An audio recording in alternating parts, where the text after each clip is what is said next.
नमस्ते मित्राणि, संस्कृत सुधा YouTube channel पर आपका हार्दिक स्वागत है। प्रस्तुत है आज आपके सम्मुख रुचिरा पाठ्य पुस्तक का कक्षा 7 के लिए समवायो हि दुर्जयः नामक पाठ के प्रश्नोत्तर। अभ्यास प्रश्न में देखिए, पहला प्रश्न है प्रश्नानाम उत्तराणि एक पदेन लिखत। एक पद में प्रश्नों का उत्तर देना है। पहला है वृक्षे का प्रतिवसति स्म, उत्तर हो जाएगा चटका। दूसरा प्रश्न है वृक्षस्य अधः कः आगतः, उत्तर है गजः। तीसरा गजः केन शाखाम अत्रोटयत्, उत्तर है सुंडेन। अगला देखिए, काष्ठकूटः चटकाम कस्याः समीपम अनयत्, उत्तर है मक्षिकायाः।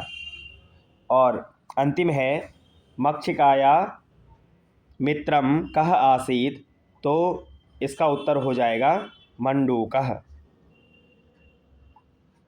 ठीक है विद्यार्थियों, अब आपके सम्मुख प्रश्न संख्या 2 है रेखांकितानि पदानि आधृत्य प्रश्न निर्माणम कुरुत।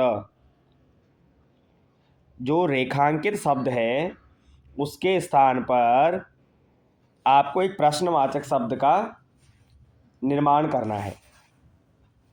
जैसे रेखांकित पद क्या है, पहले में चटकाया है ना, तो देखते हैं कालेन चटकाया संतति जाता, तो चटकाया के स्थान पर कस्याह आ जाएगा, तो वही वाक्य आपको लिखना है, कालेन कस्याह संतति जाता। ठीक है। दूसरा चटकाया नीडम भुवि अपतत, तो उत्तर में लिखोगे चटकाया किम भुवि अपतत या भूमौ अपतत। तीसरा है गजस्य, यही रेखांकित है, वदेनेव मम दुखम अपसरेद, गजस्य के स्थान पे कस्य। ठीक है, कस्य वदेनेव मम दुखम अपसरेद। अंतिम है काष्ठकूटः चंच्वा गजस्य नयने स्फोटयिष्यति, तो चंच्वा के स्थान पे काष्ठकूटः केन गजस्य नयने स्फोटयिष्यति। ठीक है, ये सारे प्रश्नवाचक शब्द हैं। तो इनसे क्या होगा कि जो ये शब्द है, ये वाक्य हैं, ये प्रश्नों में बदल जाएंगे। प्रश्न संख्या 3, मंजूषातः क्रियापदानि चित्वा रिक्तस्थानानि पूरयत। ये छात्रों मंजूषा है, इनसे अपने उचित शब्द चुन के क्या करना है, रिक्त स्थान भरने हैं। काष्ठकूटः चंच्वा गजस्य नयने स्फोटयिष्यति, एक का पहले का उत्तर है। दूसरा मार्गे स्थितः अहमपि शब्दम करिष्यामि, दूसरे का उत्तर है। त्रिशार्तः गजः जलाशयं गमिष्यति, तीसरे का उत्तर है। गजः गर्ते पतिष्यति, चौथे का उत्तर है। काष्ठकूटः ताम ताम मक्षिकायाः समीपम अनयत्, पांचवे का उत्तर है। गजः सुंडेन वृक्ष शाखाः त्रोटयति, छठे का उत्तर है। ठीक है, इस प्रकार रिक्त स्थान वाला प्रश्न किया। प्रश्न संख्या 4 पे देखिए, प्रश्नानाम उत्तराणि एक वाक्येन लिखत। चटकायाः विलापं श्रुत्वा काष्ठकूटः तां किम अपृच्छत्, तो सः अपृच्छत् भद्रे किमर्थम विलपसि, क्यों विलाप कर रही हो, है ना। दूसरा देखिए, चटकायाः काष्ठकूटस्य च वार्तां श्रुत्वा मक्षिका किमवदत्, ममापि मित्रं मेघनादः अस्ति। तीसरा मेघनादः मक्षिकां किमवदत्, यथाहं कथयामि तथा कुरुतम। ये वाक्य आपको पाठ में भी मिल जाएंगे।